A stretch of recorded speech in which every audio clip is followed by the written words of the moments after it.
Hello everyone, this is Ankita Awasthi. Welcome to my channel Ankita's visions. तो बच्चों, आप सभी को एक चीज क्लियर कर देना चाह रही हूँ। वो चीज है पेड सीट को लेकर के, क्योंकि बहुत सारे बच्चों के क्वेश्चंस आ रहे थे।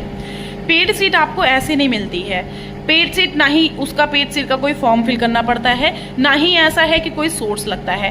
पेड सीट पर आपको यहाँ पर जब भी, जैसे आप स्पॉट काउंसलिंग में आए या फिर उनको लगता है कि हाँ पेड सीट आपको मिली, या फिर आपको कोई मेल आएगा कि हम पेड सीट दें, आप लेना चाह रहे हो पेड सीट, तो आप उसके लिए या तो रिस्पॉन्स करोगे, या तो फिर ऐसा होता है कि जो पेड सीट होती है, जब आप स्पॉट काउंसलिंग में जाते हो ना, तो एक आपको फॉर्म मिलता है। वहां पे वो जो फॉर्म मिलता है ना, उसमें आपको ऊपर लिखा होता है पेड सीट के लिए येस और नो।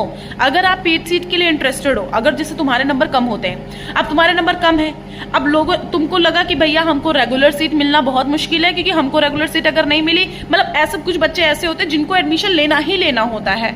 अगर उनको एडमिशन नहीं मिला तो उनका कोई ऑप्शन नहीं है, तो वो क्या करते हैं, अरे हमको पेड ही सीट मिल जाए लेकिन मिल कुछ जाए, तो क्या होता है, वो यस लिख देते हैं। सो ये है पेड सीट। तो जब वो यस लिख देते हैं, तो जब भी आगे आपका यहाँ पर प्रोसीजर देखा जाता है, तो वो प्रोसीजर देखने में अगर उनके पास रहता है कि हाँ ये बच्चा इंटरेस्टेड है पेड सीट लेने में, तो चलो ठीक है, हमारी रेगुलर सीट खत्म हो गई है, तो अब हम इसको पेड सीट दे देते हैं। तो this is called paid seat. अगर तुम लोगों को लग रहा है कि पेड सीट पे कुछ ऐसा है, कुछ डिफरेंस है, कुछ भी डिफरेंस नहीं है। तुम पेड सीट पे एडमिशन लोगे ना, तो आराम से तुमको पेड सीट पे एडमिशन मिल जाएगा। तो उसके लिए तुमको यहाँ पर फॉर्म मिलेगा, अगर उसमें यस लिखोगे तो तुमको यहाँ पर मिलेगा, अगर यस नहीं लिखोगे तो तुमको यहाँ पर नहीं मिलेगा। ये चीज याद रखना, ठीक है।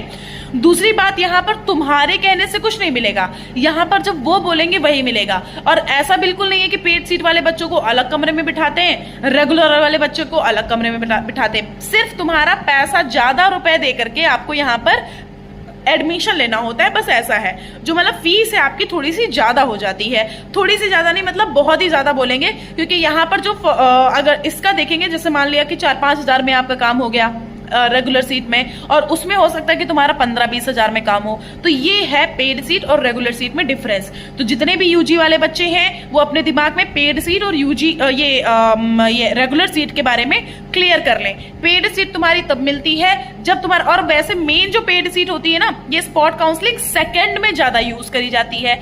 कैसे?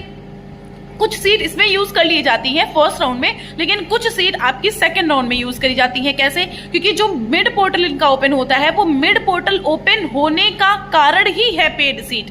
पेड सीट रखी जाती है जिससे कि जो बच्चे यहाँ पर मिड एंट्री कर रहे हैं, उन सारे बच्चों को यहाँ पर हम ऑप्शन के लिए रख पाए। मतलब कि एक होता है ना कि हम ऑप्शन दे पाए। जो भी मिड एंट्री करते हैं बच्चे, उन सारे बच्चों के लिए ही ये पेड सीट होती है। उनको ये पेड सीट ही ऑफर करी जाती है कि भैया तुम अगर यहाँ पर मिड